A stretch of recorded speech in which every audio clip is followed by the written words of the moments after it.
আমার জীবন থেকে একটা বছর চলে গেল, মানে আমি কবরের দিকে এক ধাপ এগিয়ে গেলাম। এখন এগিয়ে যাওয়ার খুশিতে আপনি আজকে উৎসব পালন করছেন। আস্তাগফিরুল্লাহ। 31শে ডিসেম্বর 31st নাইট বর্ষবরণের নামে সম্পূর্ণ ওদের ওই দ্বিমুখী দেবতার যে উৎসর্গ করে, এটার সাথে স্মরণ করে এটা উদযাপন করার কোন যুক্তি ন্যূনতম পাগলের আসেনি কোন যুক্তি? এটা বলে না। 31st নাইট দেখবেন, এই 31st নাইটে প্রতিটা এলাকায় এলাকায় মুসলিম যুবকরা 31st নাইট পালন করে।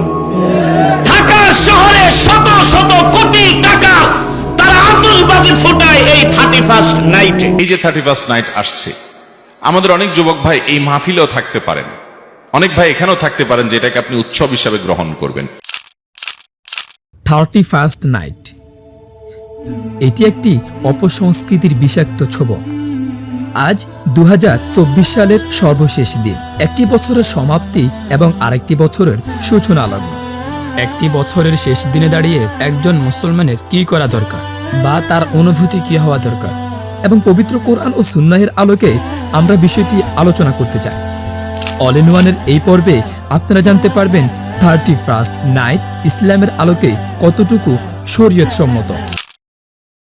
প্রথমেই বলে নেই 31st নাইট কি, অর্থাৎ একটি বছরের শেষের দিন এবং নতুন একটি বছর শুরু হওয়ার প্রথম দিন।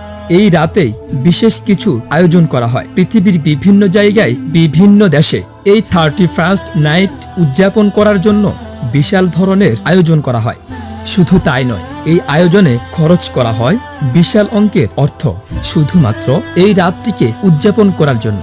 শহরের বিভিন্ন অলিগলিতে ফুটানো হয় বোমা বাজি, বিভিন্ন নাচ গান বা কনসার্টের আয়োজন করা হয়। অথচ বিষয়টিকে যদি আমরা একটু উল্টোভাবে চিন্তা করি, তাহলে বিষয়টি খুবই দুঃখজনক বা ভয়ানক একটি বিষয় দাঁড়ায়। প্রতিটা মানুষ রাতের প্রান্তে দাঁড়িয়ে অপেক্ষা করতে থাকে একটি সকাল আসবে বলে, অথচ আমরা এটা হিসাব করি না যে রাতটি অতিবাহিত হলো এটি ছিল আমার জীবনের অথবা আমার হায়াতের একটি অংশ।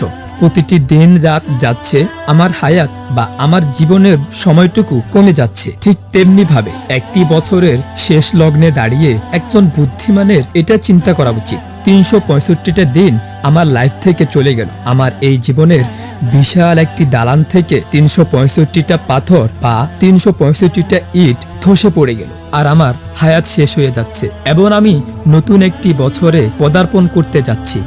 একটু ভাবুন তো, আসলেই কি একজন বুদ্ধিমান মানুষের এটা ভাবা উচিত নয় যে আমি গত বছরটি কিভাবে কাটিয়েছি, আগামী বছর কিভাবে কাটাবো, আমার অর্জন কি, আমি এ বছরে কতটুকু সফলতা অর্জন করতে পেরেছি, কতটুকু ভালো কাজ করেছি, বা এবছর আমার পড়াশোনায় কতটুকু সফলতা অর্জন করতে পারলাম, এবছর আমি কোন পরীক্ষাতে কতটুকু মার্ক অর্জন করতে পেরেছি, আমি কি আমার রুল থেকে পিছনে পড়ে গিয়েছি নাকি পেছন থেকে আমি এবছর সামনে এগিয়েছি।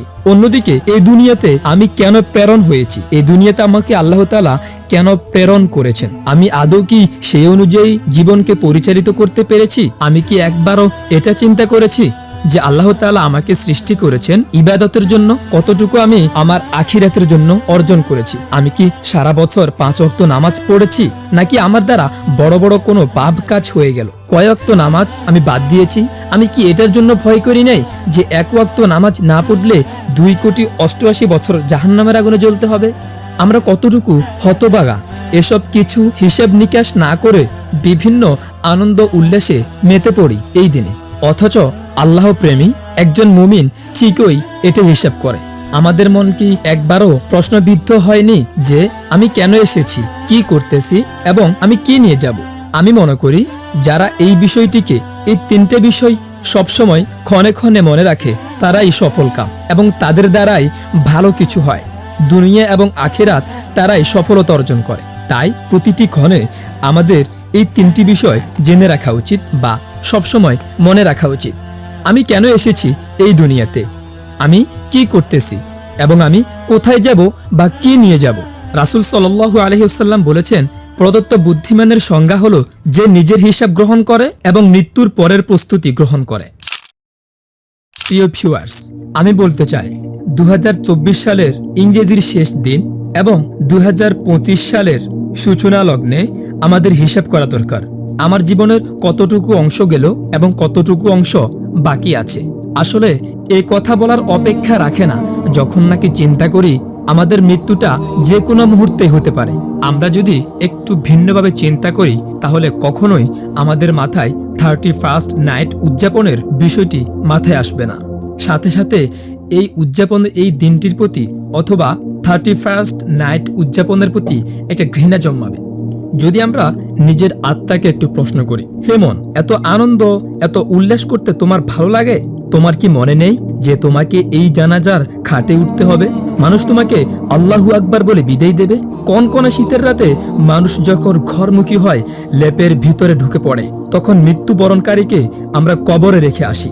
নিচে ঠান্ডা লাগবে হিসেবে কোনো বেডশিট দেওয়া হয় না, কোনো বিছানা দেওয়া হয় না, মাটির উপরে তাকে শুইয়ে দেওয়া হয়। হে আমার মন, হে আমার আত্মা, তোমার পরিণতি কি একই নয়? তারপরেও কি তোমার এত উল্লাস? প্রিয় ভিউয়ার্স, আজকের এই ভিডিওটির মূল উদ্দেশ্যই হলো আপনাদেরকে জানিয়ে দেওয়া এই 31st নাইট উদযাপন করাটা কি আমাদের জন্য আদৌ উচিত, অথবা এই দিনে এই 31st নাইটের এই রাতে আমাদের কি করা উচিত। হয়তোবা আমরা কখনো এভাবে চিন্তাও করিনি। 31st নাইট উদযাপন 2024 ইংরেজির শেষ এবং 2025-এর রাত 12টা 1 মিনিটে কোনো মুসলমান নরনারী 31st নাইট উদযাপন করার জন্য হোটেল শেরাটনে যেতে পারে না, সোনারগাঁও যেতে পারে না, কোনো কনসার্টে কোনো গান বাজনায় লিপ্ত হতে পারে না, রাজপথে মদ পান করতে পারে না। যার ইমানে সামান্য আলো আছে, 31st নাইট তাদের জন্য নয়। তাদের এই দিন হচ্ছে হিসাব নিকাশের দিন।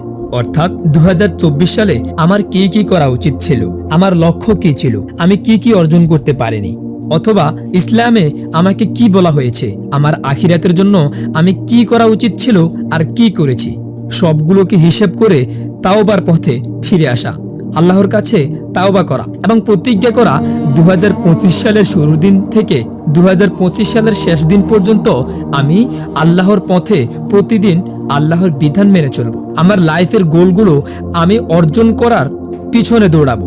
আমি প্রতিদিন আমার গোলগুলো অর্জন করার চেষ্টা করব, স্ট্রাগল করব, যতক্ষণ না আমার গোলগুলো অর্জন হচ্ছে। আজ রাত আমি প্রতিজ্ঞা করব, এ বছরে আমি যে ক্লাসে পড়ি না কেন, পরীক্ষায় সর্বোচ্চ মার্ক আমাকেই করতে হবে।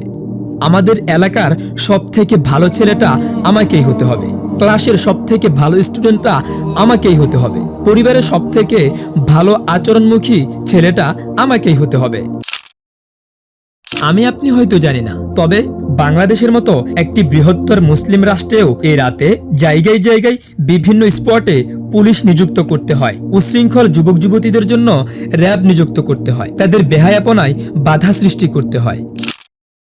প্রিয় ভিউয়ার্স, ভিডিওর শেষ প্রান্তে এসে আমি আপনাদেরকে বলতে চাই, এই হ্যাপি নিউ ইয়ারের দিনে আমাদের কি উল্লিখিত বিষয়গুলো করা উচিত এবং আপনাদের মতামত আমি কমেন্ট বক্সে দেখতে চাই। আর ভিডিওটা যদি আপনার একটুও উপকারী আসে তাহলে অবশ্যই ভিডিওতে একটি লাইক এবং চ্যানেলটিতে সাবস্ক্রাইব করতে ভুলবেন না। আর হ্যাঁ, আপনার বন্ধুদের মাঝে যদি কেউ হ্যাপি নিউ ইয়ার পালন করে থাকে তাহলে অবশ্যই ভিডিওটি তার কাছে শেয়ার করতে ভুলবেন না।